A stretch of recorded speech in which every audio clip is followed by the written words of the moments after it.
Hi, I'm Chris Johnson. I'm going to be covering vocal technique. My name's Lynn Hilton. I'm looking at vocal health. I'm Steve Giles and I'm going to be talking about nutrition and lifestyle. My name is Joshua Alamu and I'm talking about vocal style. And together we are The V Team.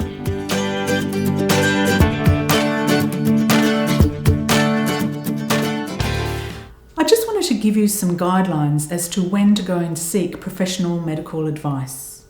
The general guidelines are that if you've got any of the symptoms that I listed in the last video for longer than 2 weeks, then you really ought to go and see an ear, nose and throat specialist or laryngologist. But I think that probably if you're using your voice professionally, it may be better to go sooner.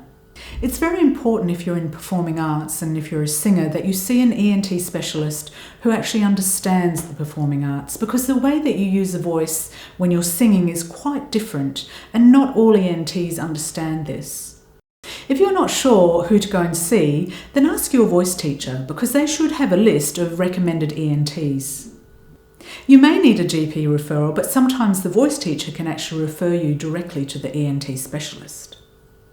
When you're at the ENT, they may actually take a video or photograph of your vocal folds. I highly recommend you ask them for a copy so that you can keep that for your records or show it to your voice teacher, or if you go to have speech therapy, you can show it to the speech and language therapist.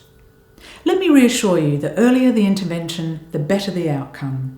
Most ENTs aren't really interested in sending you off to surgery willy-nilly. They would probably prefer to send you to have therapy or corrective vocal technique.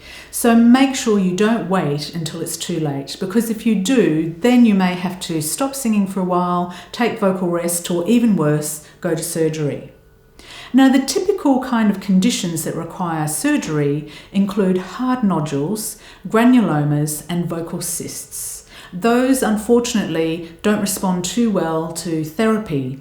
But most of the time, if you have soft nodules, pre-nodules, polyps, or even some hemorrhage, depending on the condition, how severe it is and where it's located, probably vocal therapy will be enough to get you going again. The kind of conditions that may require you to have surgery include hard nodules, granulomas, and vocal cysts.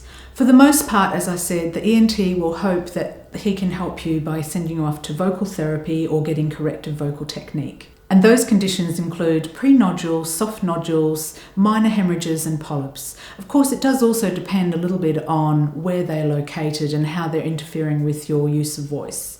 So please be reassured that surgery really is the last resort, but make sure that if you've got any of the symptoms I've listed in the previous video, that you get this attended to sooner than later.